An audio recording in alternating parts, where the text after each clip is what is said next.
My name is Stephen Burchick, and today we're on our segment called A Veteran's Voice. And the veteran we're chatting with today is Dave Smith, Air Force veteran. Hello, Dave. How you doing? Steve, hi. It's great to be here. Thanks for inviting me. Well, great.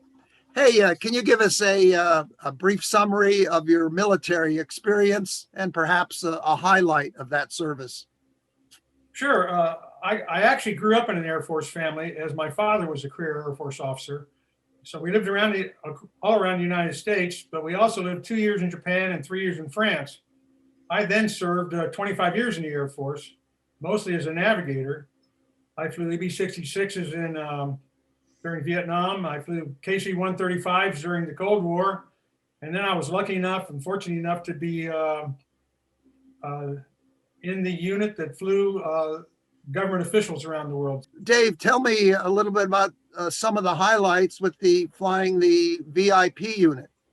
Well, my most favorite trip was I actually got to fly the backup to the presidential aircraft when Reagan went up to Iceland for the SAL 2 talks with Gorbachev. That was a fantastic experience for me. The president has his own crew that comes out of the squadron. The rest of us fly the vice president, cabinet members, and congressional delegations. Two other highlights would be flying Vice President Bush. I flew him to Beirut when the Marine barracks were bombed.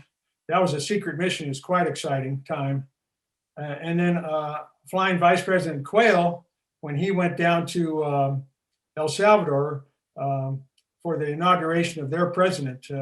That was one of my last trips in the unit. And that's a pretty impressive career, and you got some wonderful highlights there. Dave, tell us a little bit about your civilian life, career after the service, as well as some hobbies you might have gotten involved with. Well, after I retired in 1993, I came back to the Bay Area. I'd been stationed at Sunnyvale for a couple of years. We bought a house, and we were fortunate enough to keep it. So we were able to move back in, and I worked for 3 different Bay Area telecommunications companies over the next 12 years. And when the second one went bankrupt, I decided it's probably time for me to look for another line of work. In 2001, my younger son started wrestling. And since I had wrestled in college, I decided maybe I'll become an assistant coach and help out. And I liked it so much, I did that for the next 14 years.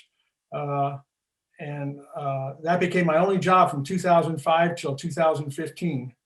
My proudest thing was 4 of my wrestlers went to military academies, and I was also, I think, influential in at least 10 others joining the military. So I was very proud of that. And I fully retired in 2015. You asked about my hobbies. It's mainly traveling, since I've been traveling since I was a little kid with my family and throughout the Air Force. And my other hobby is home brewing. Brewing, that sounds pretty cool. What style of brew do you prepare? Well, the best thing about home brewers is they experiment a lot. So they brew just whatever they want, whenever they want. I started brewing because if you think back in the 80s, the majority of beers you could buy were only from the 3 major breweries, which are Budweiser, Coors, and Miller. And all they brewed was American light lagers. Well, having traveled throughout mainland Europe and Great Britain, I became much more used to more flavorful beers. The only way to get them back then was you brew them yourself. Of course, now you can go to any supermarket and get any style of beer you want. And especially you go to a liquor store, that you can get all kinds of brews. But now I mostly just brew for special occasions. Well, that's pretty cool. And it sounds like you started writing then and doing traveling. So understand you've written a book recently. Yeah, and in fact, that's kind of what caused me I started with that, is writing these stories as a flying foamhead. But when I retired from the Air Force, a friend of mine from the Air Force, we decided, we had been in the presidential unit so long, flying to all the capitals of the world. We said, well, let's see if we can go places where there aren't many tourists and there's some unusual, exotic things going on. Well, that's great. What's the name of the book?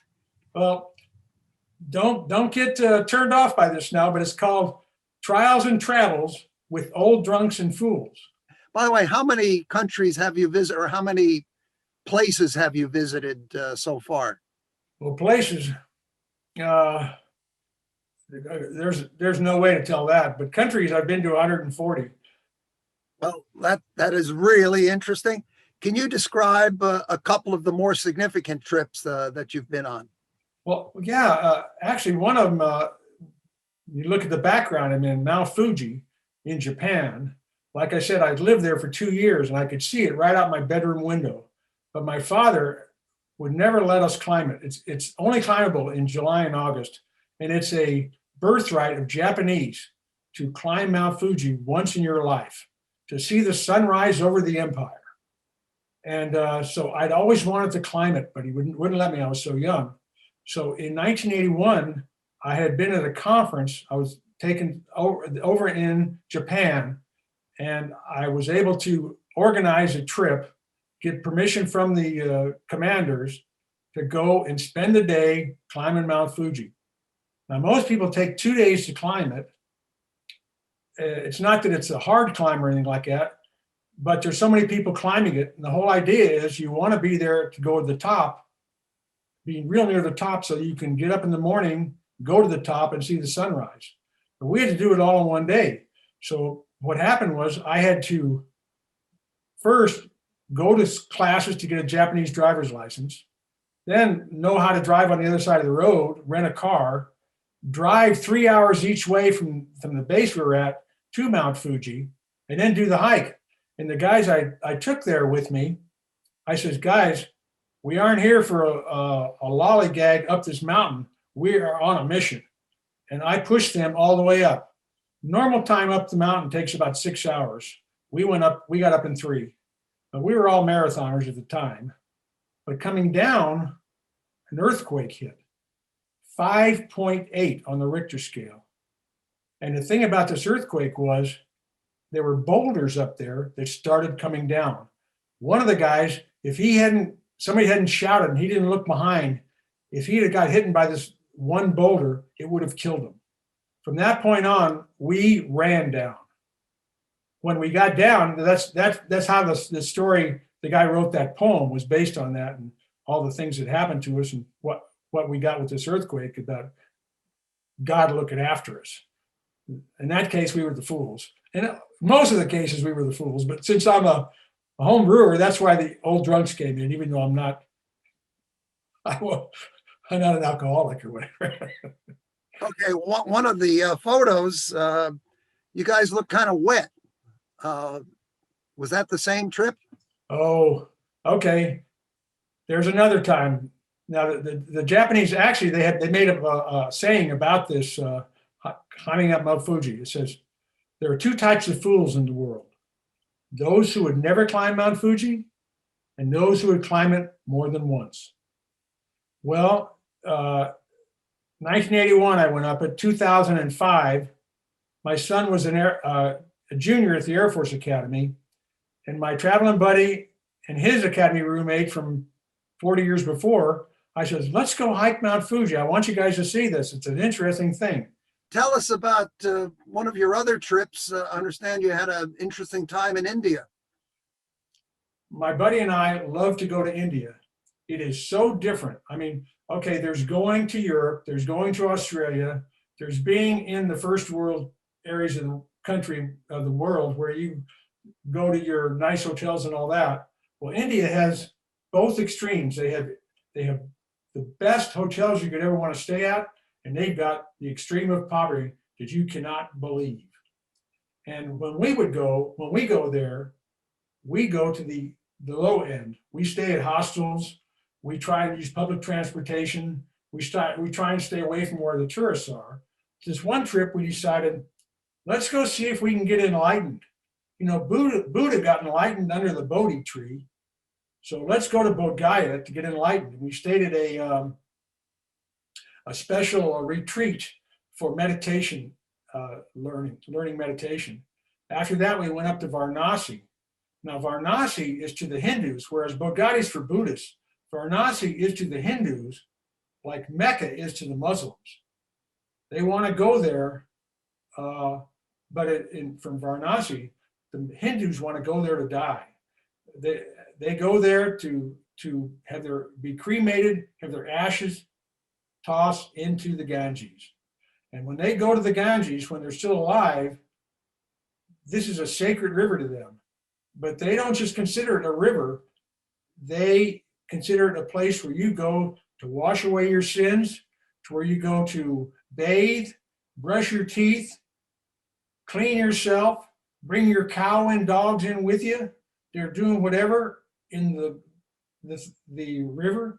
It is just, it scared me a little bit going there, but it's a wonderful place. You get to see so many different levels and types of people, and interact with them and watch them. It's fabulous experience, but it's kind of on the extreme for tourists. If you haven't experienced a lot of other traveling, you probably won't enjoy the experience of going to that type of a place. Okay. You got a couple pictures there. One is looks like the people. I assume that's the Ganges. Yes. Is that one of the ceremonies? Yeah, they have a special ceremony, and this, unfortunately, I have some other pictures, but I didn't put those in the book of the people bathing and brushing their teeth and everything else in the Ganges. But this one was an interesting ceremony that they had, and what they do is they make like a 500-gallon pot of rice, and everybody that shows up gets a big scoop of rice to have, and they can sit there. And the rich people are the ones out in the boats watching the ceremony from the water. And of course, the poor people are all mingled in with us up on the other side. But it's a wonderful ceremony. And then they all light these candles, put them in, and of course, there's all these hawkers and vendors going around selling you the candles, and they put them in these little rafts, little tiny things that they then float down the Ganges. And here you see 1,000 of these little candles going down the Ganges. It's very impressive. It sounds like a great experience. There's another image. Looks like you're drinking some kind of beverage. Oh, that's this place was advertised in one of the guidebooks as the best lassi in India. And I really like to eat at Indian restaurants around the Bay Area, and I always have a mango lassi with my dinner. It's kind of a yogurt fruit type of a drink. And this guy made them, and we found the place, and we're in there. And which is interesting, it's an open air little shop he has with a little tiny walking street next to it. And while he's making your lassi, 2 feet from the street, people are walking by carrying dead bodies. And these bodies are all going down to be cremated. And some of the bodies, all the bodies have special cloth on top of them with different types of banners and things. Some of the faces are covered, and some of them are not. And all of them, their feet are sticking out. But here's a dead body walking by while this guy's, making my lassi. And when I was not sure I wanted to drink that lassi when I finished with it, because I said, oh my goodness, I don't know about this, but everything turned out fine. Well, that is great to hear. Hey, we really appreciate you sharing some time with us today. Once again, a wonderful career, great stories, great book. Dave, we wish you the best of luck. Thank you very much, Steve. It's been a pleasure talking with you. I've really enjoyed it.